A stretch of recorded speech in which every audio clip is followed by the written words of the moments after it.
അങ്ങോട്ട് ആ മലയാണേ, അങ്ങോട്ട് നോക്കുമ്പോൾ ആകെ ഒരു പ്രയാസമാണ്.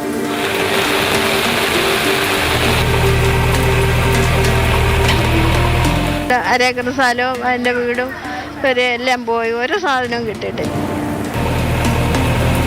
ഓർക്കപ്പുറത്ത് വന്നൊരു വേദനയാണ്. ഇപ്പോൾ പറയാനൊന്നും വയ്യ, പറഞ്ഞ സങ്കടം കൊണ്ട് കരഞ്ഞു പോകും. ഇതാണ് കവളപ്പാറ. ഒരു സാധാരണ മലയോര ഗ്രാമമായിരുന്നു അന്ന് രാത്രി വരെ. ഉരുൾപൊട്ടി ഉയരെടുത്തു. മരണം വന്ന് മൂടിയപ്പോൾ ഉയർന്ന നിലവിളികൾ പോലും പുറം ലോകം കേട്ടില്ല. പിറ്റേന്ന് ലോകം കണ്ടത് കണ്ണീർ വറ്റിയ മനുഷ്യരെയും മണ്ണ് മൂടിയ സ്വപ്നങ്ങളുമായിരുന്നു. ഒരു ദുരന്തം ബാക്കിയാക്കുന്ന വേദനകളാണ് ഇന്നും അതിജീവിച്ചിട്ടില്ല. 2019 ഓഗസ്റ്റ് 8 എന്ന ദിനം അവരെ ഇപ്പോഴും അലട്ടുന്നുണ്ട്.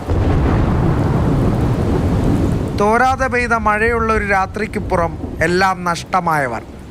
മുത്തപ്പൻ കുന്നിൽ ഉരുൾപൊട്ടിയെന്നറിഞ്ഞ് അവിടേക്കെത്തിയ പ്രദേശവാസികൾ വിറങ്ങലിച്ചുപോയി.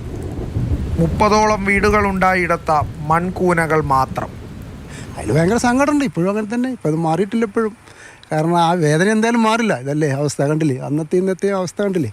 ഇപ്പോൾ അതൊക്കെ മാറ്റം വന്നു പറഞ്ഞിട്ടില്ല. നമ്മുടെ മനസ്സിൽ നിന്ന് അത് പോയിട്ടില്ല, അത് പോവില്ല. അതാണ് അതിൻ്റെ ഒരു അവസ്ഥ. 59 ജീവനുകൾ പൊലിഞ്ഞു. മണ്ണുമാന്തിയുടെ കൈകളിൽ കണ്ണും നട്ടൊരു നാട് മുഴുവൻ ഓരോ ദിനങ്ങൾ പിന്തള്ളി. ഇപ്പോഴും മണ്ണിനടിയിൽ 11 പേർ. ദുരന്തത്തിൽ ജീവൻ ബാക്കിയായവരെ പുനരധിവസിപ്പിച്ചു. ഇന്നവർക്ക് മഴയെ ഭയക്കേണ്ട. എങ്കിലും ഓർമ്മകളിലെ കാർമേഘങ്ങൾ മായുന്നില്ല. അയൽവാസികൾ എപ്പോഴും നമ്മൾ കാണുകൾ, നാട്ടുകാർ, പിന്നെ 60 ആൾക്കാർ അതിൽ മരണപ്പെട്ടു പോയി. അതിൽ കുറേ ആൾക്കാരെ കിട്ടി, ഇനിയും കുറേ ആൾക്കാരെ ഇനിയും കിട്ടാൻ ബാക്കിയാണ്. അത് ജീവിതത്തിൽ ഒരിക്കലും മറക്കാൻ പറ്റാത്ത സംഭവമാണ്.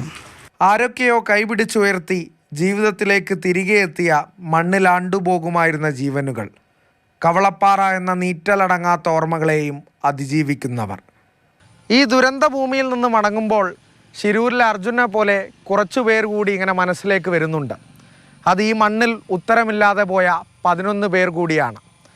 എന്നും തീരാ നോവാണ് കവളപ്പാറ. പ്രജോഷ് കുമാറിനും മുരളി കോടൂരിനുമൊപ്പം അരുൺ അമൃതനാഥ്, മാതൃഭൂമി ന്യൂസ്, മലപ്പുറം.